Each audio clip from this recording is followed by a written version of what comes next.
پہلا پرنسپل اللہ تعالیٰ سورہ ملک میں فرماتے ہیں الذی خلق الموت والحیات لیبلوکم ایکم احسن عملا، کیا وہی اللہ ہے، وہی رب ہے جس نے زندگی کو، موت کو اور زندگی کو پیدا کیا. کچھ علماء نے لکھا ہے موت اس دنیا کی زندگی، کیونکہ this life is not real life, it's just a glimpse. والحیات آخرت کی زندگی، اس دنیا کی زندگی اور آخرت کی زندگی کو پیدا کیا. And life and death itself Allah تعالیٰ کی مخلوقات میں سے ہیں، ان کو پیدا کیا. کیوں؟ لیبلوکم ایکم احسن عملا، تاکہ اللہ تعالیٰ تمہیں ٹیسٹ کرے. لیبلوکم تمہیں ٹیسٹ میں مبتلا کرے کہ تم میں سے احسن عمل کون کرتا ہے. سلف صالحین مختلف، ابن کثیر رحمہ اللہ اور مختلف مفسرین اس کی تفسیر میں لکھتے ہیں احسن عملا کی. احسن عمل کیا ہوتا ہے؟ فرماتے ہیں کہ وہ عمل جس میں سنسیریٹی ہو اور جو سنت کے مطابق ہو، وہ احسن عمل ہوتا ہے. ایک عمل جس میں سنسیریٹی تو ہے لیکن سنت کے مطابق نہیں ہے، اٹ از ناٹ این احسن عمل. اور ایک عمل جس میں سنت کے مطابق تو ہے لیکن سنسیریٹی نہیں ہے، اللہ تعالیٰ کی رضا کے لیے بھی ہے اور کسی اور کو خوش کرنے کے لیے بھی ہے، وہ بھی احسن نہیں ہے، وہ بھی قبول نہیں کیا جائے گا. سو احسن عمل کو پانے کے لیے سنسیریٹی اور سنت کے مطابق ہونا بڑا ضروری ہے.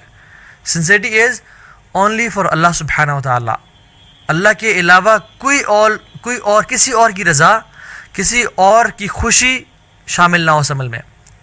قرآن میں آتا ہے وما امروا الا لیعبدوا اللہ مخلصین لہ الدین حنفاء، میں نے کس چیز کا حکم دیا تھا تمہیں ایکسیپٹ کہ اللہ تعالیٰ کی عبادت کرو. کس طرح؟ مخلصین لہ الدین حنفاء، مخلص ہو کے، بالکل پیور کر کے اپنے آپ کو، sincerely for the sake of Allah سبحانہ و تعالیٰ، خالصتاً لوجہ اللہ. تو ہمارے اعمال جو ہے نا، یہ بات یاد رکھیں، اس میں نہ والد صاحب کو، نہ دوست کو، نہ باس کو، نہ کولیگس کو، کسی کو خوش نہیں کرنا ایکسیپٹ اللہ سبحانہ و تعالیٰ. اللہ تعالیٰ فرماتے ہیں سورہ کہف میں قل هل ننبئکم بالاخسرین اعمالا، کیا ہم ان لوگوں کے بارے میں آپ کو بتائیں جن کے اعمال ضائع کر دیے گئے. الذین ضل سعیہم فی الحیات الدنیا، الذین ضل سعیہم فی الحیات الدنیا، جن کی کوششوں کو، محنتوں کو اس دنیا میں برباد کر دیا گیا، جو بھی انہوں نے دنیا میں کوششیں کی. وَيَحْسَبُونَ أَنَّهُمْ يُحْسِنُونَ صُنْعًا، اور وہ امیجن کرتے رہے کہ ہم بڑے زبردست کام کر رہے ہیں.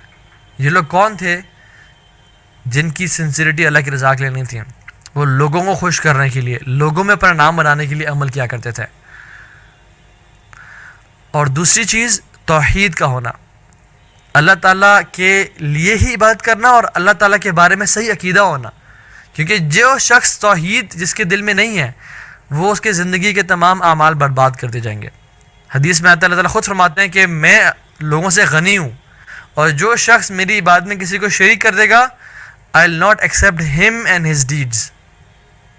ایک اور اس میں آتا ہے کہ میں اس کو بھی چھوڑ دوں گا اور وہ جس کو میرے ساتھ شریک کرا ان کو بھی اکیلا چھوڑ دوں گا.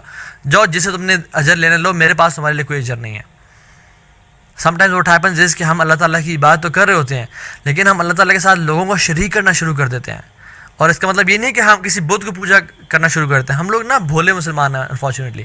ہم سمجھتے ہیں کسی بت کے سامنے سجدہ کرنا یا کسی قبر کے سامنے سجدہ کرنا، کسی انسان کے سامنے سجدہ کرنا، چلو یہ تو شرک ہے. لیکن اللہ تعالیٰ کے علاوہ جی بڑے لوگ رزق دے سکتے ہیں، اللہ تعالیٰ کے علاوہ جی بڑے لوگ غیب جانتے ہیں. رسول اللہ صلی اللہ علیہ وسلم کے بارے میں بھی لوگ ان کی شان میں والعیاذ باللہ غلط باتیں کہہ جاتے ہیں، حالانکہ غلوف کر جاتے ہیں. آپ صلی اللہ علیہ وسلم کی شان کسی انسان کے برابر نہیں ہے، افضل الخلق، تمام مخلوقات میں سب سے اعلیٰ. لیکن اللہ تعالیٰ تو نہیں ہے نا. وہ اللہ کے خود فرماتے ہیں قل لا املک لنفسی نفعا ولا ضرا، کہہ دے میں اپنے لیے، اپنے نفس کے لیے کوئی نفع، کوئی پروفٹ، کوئی بینیفٹ اور کوئی ہارم نہ ہی قریب کر سکتا ہوں نہ دور کر سکتا ہوں، الا ما شاء اللہ، ایکسیپٹ جو اللہ تعالیٰ چاہے. ولو کنت اعلم الغیب، اگر میں غیب جانتا لستکثرت من الخیر، میں خیر کثیر اپنے لیے اکٹھی کر لیتا، میں بہت بینیفٹ اپنے لیے اکٹھا کر لیتا. وما مسنی سوء، اور مجھے کبھی بھی کوئی ایول چیز آ کے نہ چھوتی. مجھے پتا ہوتا اگر کل ٹیوزڈے کو میرا گاڑی کی بھی ایکسیڈنٹ ہونا ہے، میں کل نکلتا ہی نہ. مجھے پتا ہوتا کہ وینسڈے کو اگر بزنس میں انویسٹمنٹ کا لاس ہونا ہے، میں وینسڈے کو انویسٹمنٹ ہی نہ کروں. حالانکہ اللہ کے نبی صلی اللہ علیہ وسلم خود کہہ رہے ہیں کہ مجھے نہ نفع، مجھے علم غیب پتہ ہی نہیں ہے. اگر پتہ ہوتا تو میں بہت سارے بینیفٹ اپنے لیے اکٹھا کر لیتا اور بہت ساری چیزوں سے، بہت سارے شر سے بچ جاتا. ایک یہودی عورت نے اللہ کے نبی کو کھانے پہ بلایا، اس پہ زہر ملا دیا. رسول اللہ صلی اللہ علیہ وسلم کو علم غیب اس معاملے میں ہوتا، آپ صلی اللہ علیہ وسلم وہ نہ کھاتے اور صحابی کو بھی روک دیتے. آپ صلی اللہ علیہ وسلم زبان پہ انہیں رکھا اور جبریل علیہ السلام نازل ہو گئے اور اس صحابیوں کے ساتھ انہوں نے کچھ لقمے کھا لیا اینڈ ہی ڈائٹ دیر. جو لوگ کہتے ہیں لیکن میرے کو علم غیب تھا، کیا نعوذ باللہ رسول اللہ صلی اللہ علیہ وسلم نے اپنے صحابی کو نہیں بچایا پھر؟ تو تھوڑا سوچ سمجھ سے بات کیا کریں. تھوڑا ہمیں اللہ تعالیٰ کی توحید کے بارے میں جاننا چاہیے. اور جو شخص اللہ تعالیٰ کے ساتھ توحید اختیار کرتا ہے تو اللہ تعالیٰ کے ساتھ شرک نہیں کرتا، یہ اس بندے کا اللہ پہ حق ہے کہ اللہ تعالیٰ اس بندے کو معاف کر دے.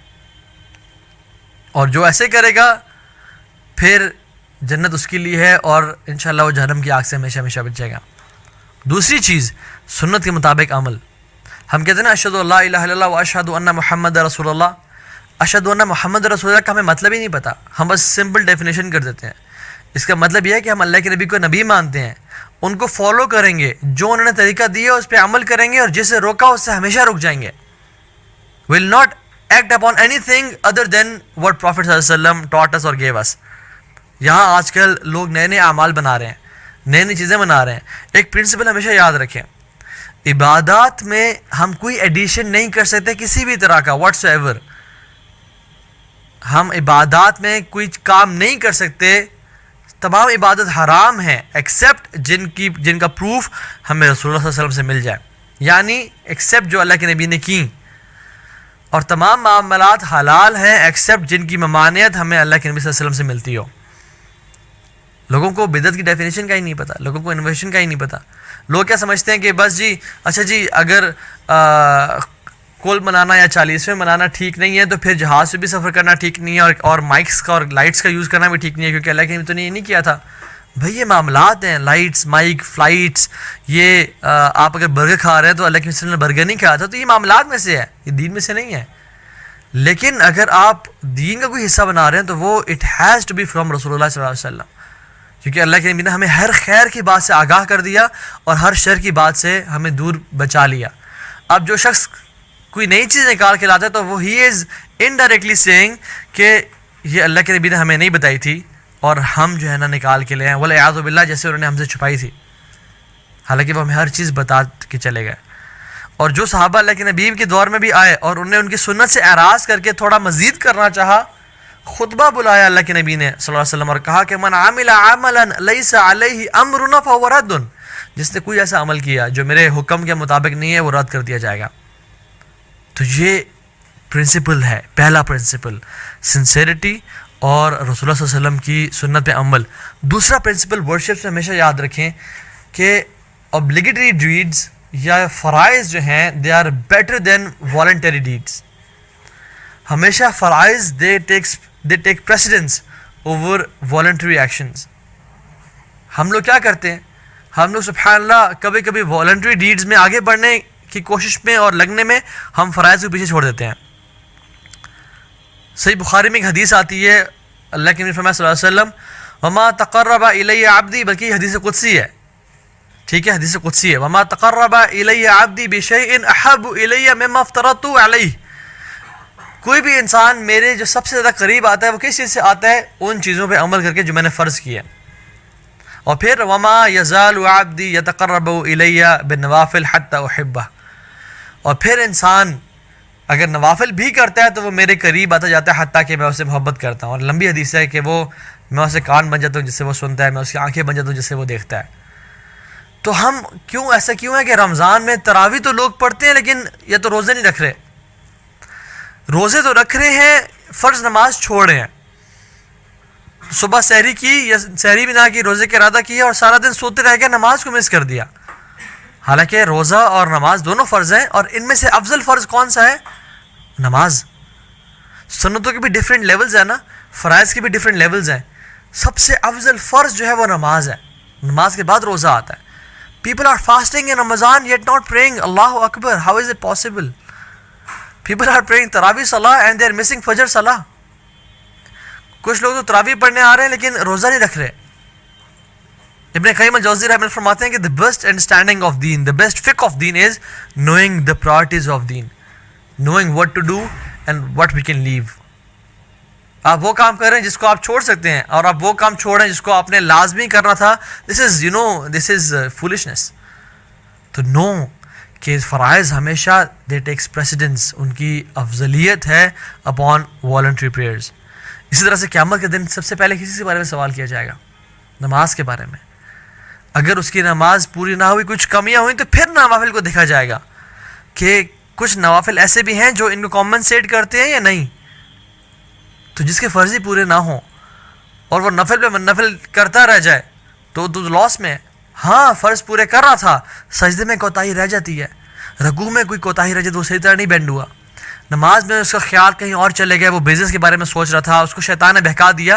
یہ جو مسائل ہیں نا، ان کو نوافل پورا کرتے ہیں پھر، تاکہ انسان کو نا چلو ایکسٹرا مارکس مل جائیں گے، کچھ وہ بچ جائے گا.